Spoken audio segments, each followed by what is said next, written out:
Hi friends, ഇന്നത്തെ video നമ്മൾ ബുഡിക് സ്റ്റൈലിൽ എങ്ങനെയാണ് ബ്ലൗസ് ടക്ക് പിടിക്കുക എന്നുള്ളതാണ് കേട്ടോ കാണിക്കാൻ പോകുന്നത്. നമുക്ക് ബാക്കും ഫ്രണ്ടും, അതായത് ഉള്ളിലത്തെ ലൈനിങ് ഭാഗവും മുകളിലത്തെ മെയിൻ പീസും ഒരേപോലെ ആയിരിക്കും. സ്റ്റിച്ചിൻ്റെ തുമ്പ്, അതായത് തയ്യൽ തുമ്പൊന്നും കാണാതെ നല്ല വൃത്തിക്ക് തന്നെ നമുക്ക് സ്റ്റിച്ച് ചെയ്തെടുക്കാൻ പറ്റും കേട്ടോ. അപ്പോൾ ഇതെങ്ങനെയാണെന്നുള്ളതാണ് ഈ വീഡിയോയിൽ കാണിക്കാൻ പോകുന്നത്. ഈ വീഡിയോയിൽ പറയുന്ന രീതിക്കാണ് നിങ്ങൾ ടക്ക് പിടിക്കണമെന്നുണ്ടെങ്കിൽ നെക്ക് ഫിനിഷ് ചെയ്യുന്നതിന് മുമ്പ് നമുക്ക് ടക്ക് പിടിക്കേണ്ടി വരും കേട്ടോ. നെക്ക് ഫിനിഷ് ചെയ്തിട്ട് ഇങ്ങനത്തെ ടക്ക് പിടിക്കാൻ പറ്റില്ല. അപ്പോൾ അതൊന്ന് ശ്രദ്ധിക്കുക. ആദ്യം ടക്ക് പിടിച്ചിട്ട് നമുക്ക് സ്റ്റിച്ച് ചെയ്യാവുന്നതാണ്. അതെങ്ങനെയാണെന്നുള്ളത് നോക്കാം കേട്ടോ. നമ്മൾ കട്ടിങ് ഒക്കെ ചെയ്തിട്ട് ഈ 3 ടക്കും, മെയിൻ ടക്ക്, ഹുക്കിൻ്റെ അവിടെ വരുന്ന ടക്ക്, കൈക്കുഴിയുടെ അവിടുത്തെ ടക്ക് 3ഉം മാർക്ക് ചെയ്ത് വെക്കുക. എന്നിട്ട് നമ്മുടെ മെയിൻ പീസ് താഴെ വരുന്ന പോലെ വെക്കുക. നമ്മളെപ്പോഴും സ്റ്റിച്ച് ചെയ്യുന്ന പോലെ തന്നെ കഴുത്തടിച്ച് തിരിക്കുന്നതിന് മുമ്പ് ലൈനിങ് ഇരുത്തുമല്ലോ, അതേപോലെ വെക്കുക.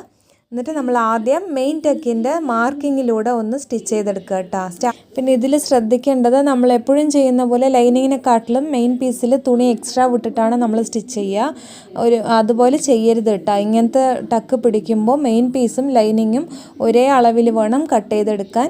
പിന്നെ നേരത്തെ പറഞ്ഞ പോലെ നമ്മുടെ മെയിൻ ടക്കിൻ്റെ ആ ലൈനിലൂടെ ഒന്ന് സ്റ്റിച്ച് ചെയ്തെടുക്കുക.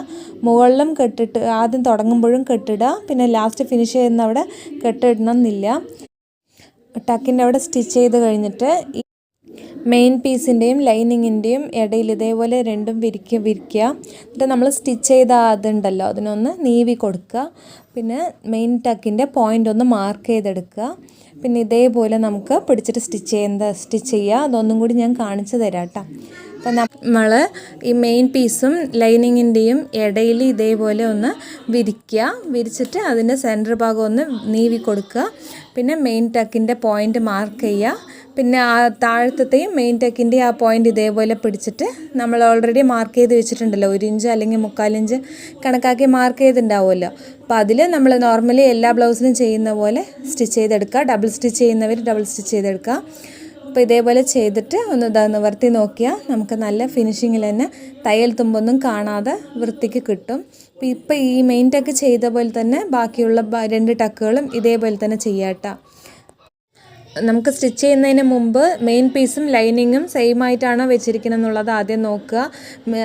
ചെറുതായിട്ടൊന്ന് തെറ്റിപ്പോയാലും ഈ ടക്ക് ഒരു ഫിനിഷിങ്ങിൽ കിട്ടില്ല, തുണി വലിഞ്ഞുകൊണ്ട് നിൽക്കും. അപ്പോൾ അതൊന്ന് ശ്രദ്ധിക്കുക കേട്ടോ. അടുത്തതായിട്ട് ഹുക്കിൻ്റെ അവിടെ വരുന്ന സ്റ്റിച്ചും നമ്മൾ നേരത്തെ മെയിൻ ടക്കിൽ ചെയ്ത പോലെ തന്നെ ആദ്യം വെറുതെ ഒന്ന് സ്റ്റിച്ച് ചെയ്യുക നമ്മൾ മാർക്ക് ചെയ്തതിലൂടെ. പിന്നെ ലൈനിങ്ങിൻ്റെയും മെയിൻ പീസിൻ്റെയും ഇടയിൽ ഇതേപോലെ പിടിച്ചിട്ട് നമ്മൾ നോർമലി ടക്ക് പിടിക്കുക. അപ്പോൾ ഇതേപോലെ തന്നെ കേട്ടോ, മാറ്റമൊന്നുമില്ല. ഞാൻ പറഞ്ഞു തരുന്നതിനെക്കാട്ടിലും നിങ്ങൾക്ക് കാണുമ്പോൾ മനസ്സിലാവും.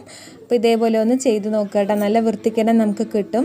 നമുക്ക് ഈ 3 ടക്കും പിടിച്ച ശേഷം നെക്കും കൈക്കുഴിയൊക്കെ സ്റ്റിച്ച് ചെയ്തെടുക്കുക. എന്നിട്ട് നമുക്ക് ക്രോസ് പീസ് വെച്ചിട്ട് കഴുത്തടിച്ച് തിരിക്കുക. പിന്നെ ബെൽറ്റ് വെച്ചിട്ട് അത് നമ്മൾ എല്ലാ ബ്ലൗസിലും ചെയ്യുന്ന പോലെ തന്നെ ചെയ്യാം കേട്ടോ. ഇതേപോലെ നമ്മൾ ചെയ്യുകയാണെങ്കിൽ ബുഡിക് സ്റ്റൈലിൽ നല്ല വൃത്തിയായിട്ടുള്ള ബ്ലൗസ് സ്റ്റിച്ച് ചെയ്തെടുക്കാൻ പറ്റും. അപ്പോൾ ഈ വീഡിയോ ഇഷ്ടമായിട്ടുണ്ടെന്നുണ്ടെങ്കിൽ സബ്സ്ക്രൈബ് ചെയ്ത് സപ്പോർട്ട് ചെയ്യണേ.